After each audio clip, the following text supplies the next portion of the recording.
এক সাহাবী ছিল আবু দাহদাহ রাদিয়াল্লাহু তাআলা আনহু।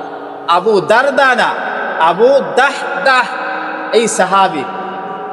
তো আল্লাহ নবী সাল্লাল্লাহু আলাইহি ওয়াসাল্লামের জীবদ্দশায় আনসারী এক সাহাবীর এক খেজুর গাছ ছিল। ওই খেজুর গাছের খেজুর ছিল বড় লোভনীয়। খেজুর গাছটা খেজুরের ভারে ভারে বাইকে গেছিল, বাঁকা হয়ে গেছে, দেয়ালের পাশে ছিল, বাঁকা হইয়া অন্য বাড়ির উঠানের মধ্যে যাইয়া খেজুর গাছটার মাথা পড়ছে, মাথার পাশটা।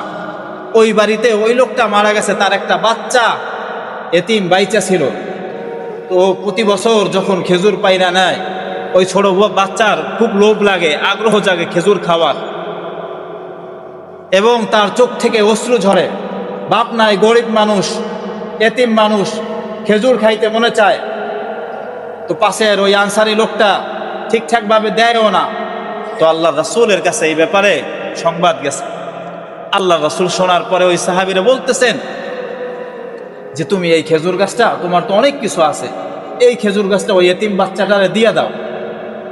তখন ওই ব্যক্তি বইলা উঠল যে ইয়া রাসূলুল্লাহ, আমার বাচ্চাদের কাছে এই খেজুর গাছের খেজুর অনেক প্রিয়, আমি এইটা কিভাবে দেই, আমি দিতে পারবো না।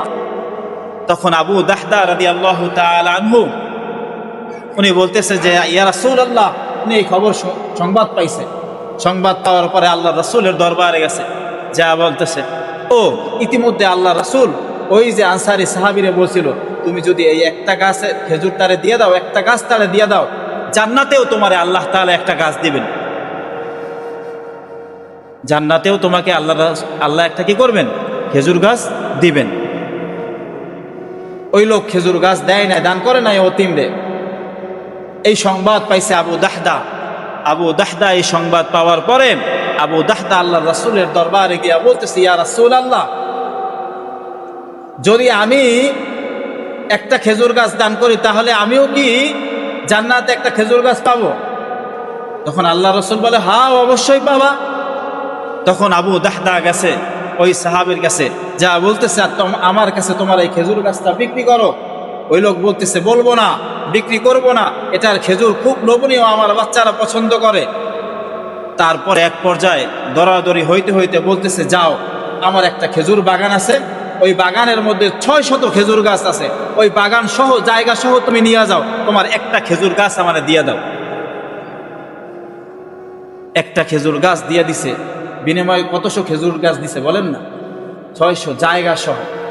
আরবদের একটা কালচার হইল, একটা নীতি হইল, খেজুর পাকার মৌসুম হইলে তারা আর বাড়িতে থাকে না, বাসায় থাকে না। খেজুর সংরক্ষণের জন্য, হেফাজতের জন্য খেজুর বাগানের মধ্যে ছোট কামরা বানায়, ছোট ঘর বানায়, বড় আলিশান করে শানদার ঘর বানায়। সেখানে হান্ডি পাতিল নিয়ে পিকনিকের জন্য মোটামুটি যায় তারা। খেজুর হেফাজত করে, আবার স্ত্রী সন্তান লইয়া ওইখানে বইয়া কিছুদিন আনন্দে ফুর্তিতে কাটায়।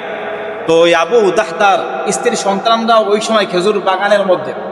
আবু দাহদা যায় আর খেজুর বাগানের মধ্যে ঢুকে নাই, যা ডাক দিছি ইয়া উম্মাদ দাহদা, ইয়া উম্মাদ দাহদা, হে উম্মে দাহদা, বাগান থেকে বের হয়ে আসো। বলতেছে কেন বের হবো আবু দাহদা, কেন বের হয়ে যাব? বলতেছে খেজুর গাছ বেচে দিছি।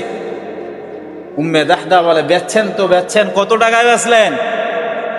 তো আবু দাহদা বলতেছিল যে বিনিময় টিনিময় বুঝি না, আল্লাহর রাসূল বলছে যে জান্নাতে একটা পামু।